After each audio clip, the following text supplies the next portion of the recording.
Hello friend, good afternoon, welcome to your channel Crack WTET। একটু বিশেষ অসুবিধার জন্য আমরা বেশ কিছুদিন তোমাদের ভিডিও প্রোভাইড করতে পারিনি। তো বেসিক্যালি আমাদের ইন্টারভিউ প্লেলিস্টে ইন্টারভিউ রিলেটেড যে সমস্ত প্রশ্নগুলি আসার মতো এবং প্রিভিয়াস ইন্টারভিউতে এসেছে সেগুলি কিন্তু অলরেডি আলোচনা করে দেওয়া আছে। তো প্রত্যেকটি ভিডিওতে কিন্তু আলাদা আলাদা আমরা একটি ভিডিও করেছিলাম, যেটি বাংলায় তোমাদের কি পড়তে হবে দেওয়া আছে, ইংরেজিতে কি পড়তে হবে দেওয়া আছে, অঙ্কে কি পড়তে হবে দেওয়া আছে। এই তিনটে বেসিক বিষয় কিন্তু ভেরি ভেরি ভেরি ইম্পর্টেন্ট। তো অনেকেই আমাদের বলছো যে এই তিনটে ভিডিও কিন্তু তোমরা খুঁজে পাচ্ছ না। প্রথম একটি ভিডিও আমি বলে দিই যে ইন্টারভিউতে কিভাবে নিজেকে প্রস্তুত করবে, অর্থাৎ প্রস্তুতি পর্ব। প্রত্যেকটি জিনিসের কিন্তু একটি প্রস্তুতি পর্ব থাকে, প্রিপারেশন স্টেজ। তো এই যে প্রস্তুতি কিভাবে পড়লে নিজেকে অন্যের থেকে এগিয়ে রাখতে পারবে এর একটি গাইড ভিডিও কিন্তু দেওয়া আছে। কোন কোন অভ্যাস আয়ত্ত করতে হবে এগুলো কিন্তু একটি ভিডিওতে দেওয়া আছে। নেক্সট তোমাদের যে ভিডিওটি দেখতে হবে, প্রথম তো গেল যে প্রিপারেশন নেবে কিভাবে, নেক্সট একটি বিষয় হচ্ছে ডকুমেন্ট তোমাদের রেডি করে রাখতে হবে যে কী কী ডকুমেন্ট প্রয়োজন। নেক্সট 3 নম্বর একটি বিষয় রয়েছে যেটি রয়েছে কি সাবজেক্ট নলেজ, অর্থাৎ মেইন যে বিষয় বাংলা থেকে কি জিজ্ঞাসা করা হয়েছে, ইংরেজি থেকে কি জিজ্ঞাসা করা হয়েছে, অঙ্ক থেকে কি জিজ্ঞাসা করা হয়েছে বা তোমাদের কি পড়তে হবে, এই জিনিস তিনটে কিন্তু আগে ক্লিয়ার হতে হবে। মানে আমি মেইন সাবজেক্টের ক্ষেত্রে বললাম, আরও তো আদার্স অন্যান্য সাবজেক্ট অবশ্যই রয়েছে, সেগুলির দিকেও কিন্তু তোমাদের নজর রাখতে হবে। নেক্সট 4 নম্বর যে নলেজ সেটি রয়েছে কিন্তু পেডাগোগি এবং 5 নম্বর যে বিষয়, 5 নম্বর একটি বিষয় আমি তোমাদের বলে দিই, সেটি হচ্ছে সিচুয়েশন বেসড কোশ্চেন।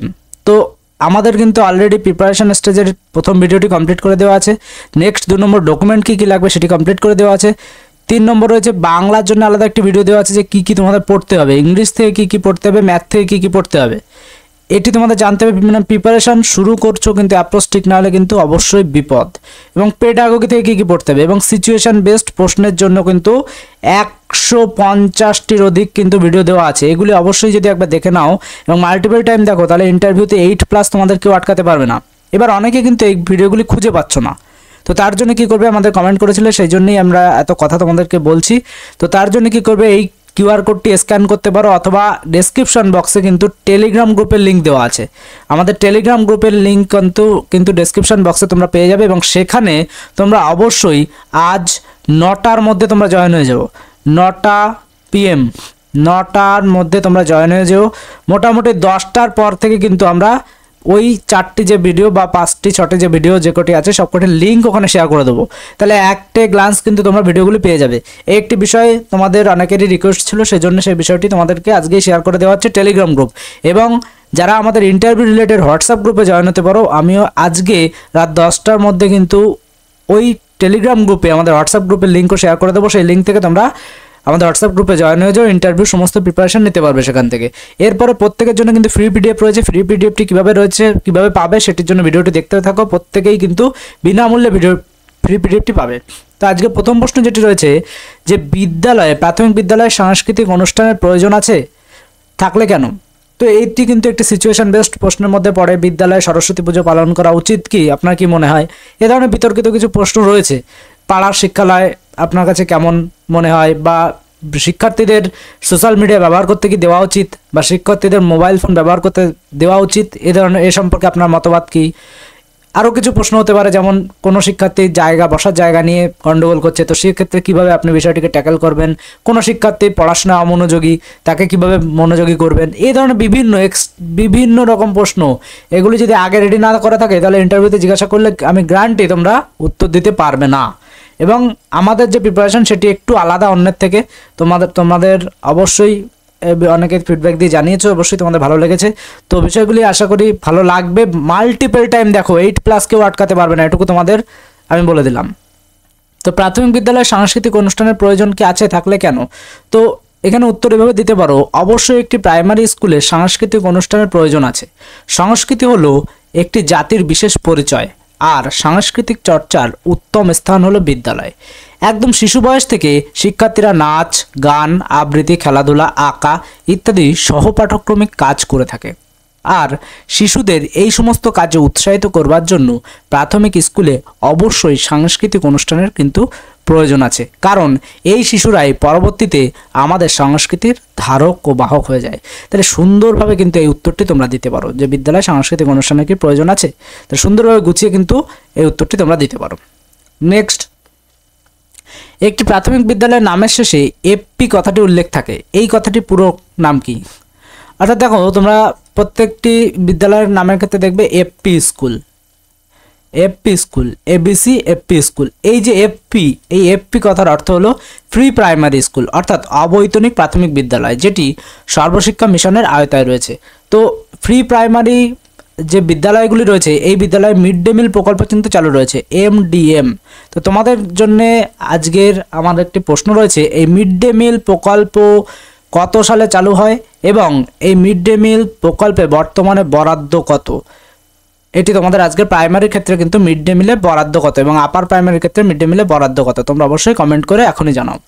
তো তোমাদের যেটি বলছিলাম যে আমাদের ফ্রি পিডিএফ এর জন্য তোমরা কি করবে, ফ্রি পিডিএফ এর জন্য তোমরা ইন্টারভিউ ফ্রি পিডিএফ লিখবে এবং এই নম্বরে হোয়াটসঅ্যাপ করবে। এবং পেইড পিডিএফ, আমাদের কিন্তু 3টে পেইড পিডিএফ রয়েছে, PDF 1, PDF 2, PDF 3। ইন্টারভিউ প্রিপারেশনের জন্য এটি ইন্টারভিউ প্রস্তুতি, তোমরা একবার দেখে নাও, স্ক্রিনশট নিয়ে বিষয়গুলি দেখে নেবে। এবং তোমরা কিন্তু ইন্টারভিউ পিডিএফ বুক নামক একটি প্লেলিস্ট আছে, সেই প্লেলিস্টে দেখলে কিন্তু সমস্ত বিষয়টি বুঝে যাবে যে কীভাবে কী আছে পিডিএফে, কোন বিষয়গুলি আছে। আমি আর টাইম নষ্ট করলাম না, টোটাল 480টি পেজ রয়েছে। যারা ফ্রি পিডিএফ নিতে ইচ্ছুক ইন্টারভিউ ফ্রি পিডিএফ লিখে এই নম্বরে হোয়াটসঅ্যাপ করবে, যারা পেইড পিডিএফ নিতে ইচ্ছুক তারা এই নম্বরে ইন্টারভিউ লিখে হোয়াটসঅ্যাপ করবে। তো আরেকটি বিষয়, গুরুত্বপূর্ণ বিষয়, গতদিন তোমাদের যে ভিডিওটি দিয়েছিলাম, তোমরা আই বটনে ভিডিওটি পেয়ে যাবে, LPCD বা তোমাদের ক্ষেত্রে যেটি বলেছিলাম যে হলিস্টিক প্রোগ্রেস রিপোর্ট কার্ড, যেটি ভেরি গুরুত্বপূর্ণ প্রশ্ন হতে পারে এবং হবে। আমি কারণ এটি বলে দিচ্ছি, কারণ হচ্ছে HPRCর পুরো নাম কি? তাহলে holistic progress report card, HPRC, very important, কারণ এবছরই কিন্তু এটি প্রথম, অর্থাৎ 2025 সালে কিন্তু এই কার্ডটি প্রথম, এর আগে কিন্তু কোনোদিন এটি দেওয়া হয়নি। এবং অন্যান্য মার্কশিটের মতো এটি রয়েছে ঠিকই, কিন্তু এর মধ্যে কিন্তু বেশ বিষয়, অনেকগুলি বিষয় কিন্তু নতুন সংযোজন করা রয়েছে, সেই জন্য কিন্তু এইটি এই বছরের মূল হাইলাইট হতে পারে এবং ইন্টারভিউতে কিন্তু এখান থেকে প্রশ্ন হবেই, এটুকু তোমরা জেনে রাখো। তো এই নিয়ে কিন্তু একটি ভিডিও তোমাদেরকে আমি শেয়ার করে দিয়েছি, তোমরা আই বটনে কিন্তু ভিডিওটি পেয়ে যাবে। তোমরা যদি আই বটনটি খেয়াল করো তাহলে তোমরা অবশ্যই ভিডিওটি পেয়ে যাবে। এইবার এখানে যে বিষয় LPCD, অর্থাৎ এরও ফুল ফর্ম কিন্তু আসতে পারে যে learning perspective of cognitive domain, LPCDর পুরো নাম কি হঠাৎ করে জিজ্ঞাসা করতে পারে। তো এই LPCDর মধ্যে কিন্তু আটটি ইন্ডিকেটর রয়েছে। কি কি রয়েছে? প্যাটার্ন অফ ইন্টেলিজেন্স, POA, তার ফুল ফর্ম ধরতে পারে POA এর ফুল ফর্ম কি? Pattern of intelligence. তোমাকে জিজ্ঞাসা করা হলো যে HPRC এর একটি ইন্ডিকেটর POA, বলুন তো এর পুরো নাম কি? তো তখন কিন্তু তোমাকে বলতে হবে pattern of intelligence, very very very important জায়গা এবং নতুন জায়গা, যার জন্য কিন্তু এটি তোমাদের জানা উচিত। Area of interest, positive attitude, exceptional ability, feature of anxiety, learning gap, specific learning difficulties.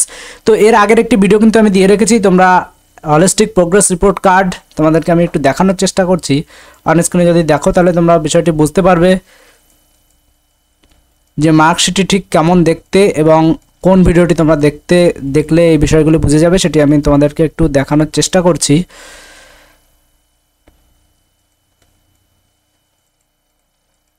এটি কিন্তু রয়েছে এইরকম একটি থাম্বনেইলে তোমরা পেয়ে যাবে এবং এই যে স্ক্রিনে যেটি দেখতে পাচ্ছ এটি কিন্তু সেই হলিস্টিক প্রোগ্রেস রিপোর্ট কার্ড এবং এর মধ্যে কিন্তু এরকম বিষয়গুলি রয়েছে, ভেরি ইম্পর্টেন্ট বিষয় কিন্তু এটি। তো তার দু একটি বিষয় আমি তোমাদেরকে দেখানোরও চেষ্টা করছি, তোমরা অবশ্যই এই ভিডিওটি একবার দেখে নেবে কারণ এটি কিন্তু ভেরি ইম্পর্টেন্ট তোমাদের ইন্টারভিউয়ের জন্য। তো চলে যাই আমাদের যে বিষয় নিয়ে আমরা আলোচনা করছিলাম, যে হলিস্টিক প্রোগ্রেস রিপোর্ট কার্ডের যে ইন্ডিকেটর, অর্থাৎ সেই ইন্ডিকেটরগুলো তো আমরা দেখালাম। ইন্ডিকেটরের মধ্যে কি কি লিখতে হবে, যেমন প্যাটার্ন অফ ইন্টেলিজেন্স, এই প্যাটার্ন অফ ইন্টেলিজেন্সের মধ্যে কিন্তু রয়েছে লজিক স্মার্ট, তাহলে কোনো শিক্ষার্থী যদি লজিক ভালো বোঝে তাহলে তাকে লজিক স্মার্ট দিতে হবে। কোনো শিক্ষার্থী প্রকৃতির প্রতি আকর্ষণ বেশি তাহলে nature smart, word smart, music smart, body smart, self smart, people smart. অর্থাৎ প্যাটার্ন অফ ইন্টেলিজেন্সে কিন্তু এই কটি বিষয় লেখা যেতে পারে। এরিয়া অফ ইন্টারেস্ট অর্থাৎ তার আগ্রহের ক্ষেত্র, কোনগুলি? ড্রয়িং হতে পারে, গেমস হতে পারে, গার্ডেনিং হতে পারে, কুইজ হতে পারে, অ্যাক্টিং আর প্লেয়িং ড্রামা হতে পারে, ক্লে মডেলিং হতে পারে, ড্যান্সিং হতে পারে। তো এর মধ্যে যে কোনো একটি হবে কিন্তু। তো একইভাবে রয়েছে বিষয়টির, সমস্ত বিষয় একইভাবে রয়েছে। তোমরা আগের ভিডিওটি দেখে নেবে এবং এটির একটি স্ক্রিনশট নিয়ে তোমরা রেখে দেবে, তাহলে কিন্তু বিষয়টি বুঝে যাবে যে ঠিক কী। কারণ আগের ভিডিওতে কিন্তু সমস্ত বিষয়গুলিকে ক্লিয়ার করা হয়েছে। আমি অ্যাট এ গ্লান্স আগের দিন গ্রুপেও শেয়ার করে দিয়েছিলাম, তোমাদের অনস্ক্রিনেও তোমাদের দেখিয়ে দিলাম। তোমরা অবশ্যই এটির স্ক্রিনশট নিয়ে দেখতে পারো। যেমন কারোর যদি লার্নিং ডিফিকাল্টিস থাকে, যে স্পেসিফিক লার্নিং ডিফিকাল্টিস, তাহলে এটিকে কী বলা হবে? শর্ট ফর্ম কি? SLD। তাহলে পুরো নাম কি? SLD। তাহলে তোমাকে জিজ্ঞাসা করতে পারে যে HPRCর মধ্যে LPCDর একটি ইন্ডিকেটর রয়েছে SLD, বলুন তো এর পুরো নাম কি? তাই তোমাকে তখন বলতে হবে কিন্তু স্পেসিফিক লার্নিং ডিফিকাল্টিস। এবং এর মধ্যে কী কী রয়েছে? ডিসলেক্সিয়া। তাহলে ডিসলেক্সিয়া কিসের অক্ষমতা? ডিসক্যালকুলিয়া কিসের অক্ষমতা? এবং ডিসগ্রাফিয়া কিসের অক্ষমতা? আমি ডিসক্যালকুলিয়া হচ্ছে অর্থাৎ ডিসক্যালকুলিয়া ক্যালকুলেশন করতে অক্ষম, অর্থাৎ গণিতিক অক্ষমতাকে বলা হচ্ছে ডিসক্যালকুলিয়া। ডিসগ্রাফিয়া অর্থাৎ লিখতে অক্ষমতা, লেখায় যে অক্ষমতা সেটাকে আমরা বলবো ডিসগ্রাফিয়া। ডিসলেক্সিয়া কোনটি? তোমরা অবশ্যই কমেন্ট করে জানাও। তো এইরকম বিভিন্ন বিষয় রয়েছে, আমি আর এ নিয়ে ডিসকাস করলাম না, ডিসকাস করলে অনেক বড় হয়ে যাবে বিষয়টি। এরপরের প্রশ্ন রয়েছে প্রাথমিক শিক্ষা বলতে কি বোঝো? তো প্রাথমিক শিক্ষা বলতে কি বোঝায়, এখানে তোমরা প্রত্যেকেই জানো হয়তো বিষয়টি। তো এটি বলতে পারো, প্রাথমিক শিক্ষা স্তর হলো সমগ্র শিক্ষাকালে এমন একটি স্তর যে সময়টা বিশেষ করে প্রত্যেক শিশু শিক্ষালয়ে থাকা উচিত, অর্থাৎ প্রথম শ্রেণী থেকে অষ্টম শ্রেণী পর্যন্ত সময়কাল, অর্থাৎ 3 থেকে 14 বছর বয়স পর্যন্ত সময়কাল হলো এই স্তরের শিক্ষাকাল। এই শিক্ষা হলো অপরিহার্য, সার্বজনীন এবং সাধারণ ধর্মী। এভাবে কিন্তু তোমরা গুছিয়ে বলতে পারো। তবে এটি একটু ভাষাগত একটু অন্যরকম রয়েছে, যেটির ক্ষেত্রে কিন্তু অনেকে বুঝতে সমস্যা হতে পারে। তো সেক্ষেত্রে তোমরা এটি বলতে পারো যে প্রাথমিক শিক্ষা হলো শিশুর শিক্ষা জীবনের প্রথম ধাপ। প্রাথমিক শিক্ষা হলো শিশুর শিক্ষা জীবনের প্রথম ধাপ, যেখানে ক্লাস 1 থেকে ক্লাস 8 পর্যন্ত তারা পড়তে, লিখতে, গণনা করতে এবং দৈনিক জীবনের মৌলিক দক্ষতা শেখানো হয়। এটি শিশুর ভবিষ্যৎ শিক্ষা গড়ে তোলে। তো এভাবে কিন্তু তোমরা বলতে পারো। তাহলে আমি আরও একবার তোমাদের সামনে বলে দিই, এটি তোমরা বলতে পারো অথবা বলতে পারো, এটি তোমরা নোট করে নিতে পারো। প্রাথমিক শিক্ষা হলো শিশুর শিক্ষা জীবনের প্রথম ধাপ, যেখানে শিশুরা ক্লাস 1 থেকে ক্লাস 8 পর্যন্ত পড়তে, লিখতে এবং গণনা করতে পারে এবং দৈনন্দিন জীবনে মৌলিক দক্ষতা শেখানো হয় এই স্তরে, অর্থাৎ এটি শিশুর ভবিষ্যৎ শিক্ষা ভিত্তি গড়ে তোলে। তো এইভাবে কিন্তু সুন্দরভাবে প্রাথমিক শিক্ষার সংজ্ঞাটি তোমরা বলে দিতে পারো। টিচার এর পুরো নাম কি? এটি আগেও আমি একটি ভিডিওতে শেয়ার করেছিলাম। টিচারের পুরো নাম কিন্তু জিজ্ঞাসা করা হতে পারে। T for talented, E for educated, A for adorable, C for charming, H for helpful, E for encouraging, R for responsible. তো এটি কিন্তু টিচারের ফুল ফর্ম, এটি অবশ্যই তোমাদের জানা উচিত। টিচারের ফুল ফর্ম, বুকের ফুল ফর্ম তোমরা অবশ্যই কমেন্ট করে জানাও বুকের ফুল ফর্ম কি। আরেকটি বিষয়, SBCC এটির ফুল ফর্ম কি? তোমরা কমেন্ট করো। SBCC এবং BCC। আরেকটি ভেরি ইম্পর্টেন্ট, সেটি হচ্ছে কি DBT, ভেরি ইম্পর্টেন্ট। প্রিভিয়াস ইন্টারভিউতে কিন্তু জিজ্ঞাসা করা হয়েছে এরকম ফুল ফর্ম। স্টেজের বসে যদি না জানা থাকে তাহলে তো পারবেই না। এরকম কিছু ফুল ফর্ম কিন্তু তোমরা অবশ্যই জেনে যেও। আমাদের পিডিএফেও কিন্তু সমস্ত বিষয় শেয়ার করা রয়েছে। পিডিএফটি যদি তোমরা ফলো করো তাহলে অ্যাট এ গ্লান্স সমস্ত বিষয় তোমরা পেয়ে যাবে। 480 পেজের রয়েছে মোট 3টে পিডিএফ। বর্তমান অফার জানবার জন্য তোমরা হোয়াটসঅ্যাপ করতে পারো অন স্ক্রিনে দেওয়া যে নাম্বার রয়েছে সেটিতে। ভিডিওটি ভালো লাগলে একটি লাইক করে দিও, বন্ধুদের মাঝে শেয়ার করে দিও, চ্যানেলে নতুন হলে চ্যানেলটিকে সাবস্ক্রাইব করে দিও। Thank you. এবং অবশ্যই আমাদের ইন্টারভিউ প্লেলিস্টটি দেখতে কিন্তু ভুলো না।